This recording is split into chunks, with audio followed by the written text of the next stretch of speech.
ويذل الله عز وجل الرفض وأهله، ويؤخذ بنصائح العلماء الربانيين والأئمة المهتدين.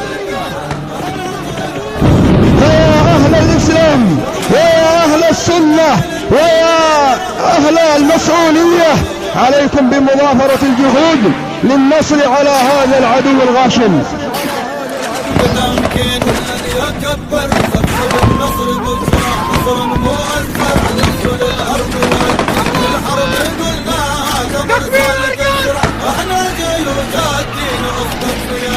وارواحنا في الكف للدين نذران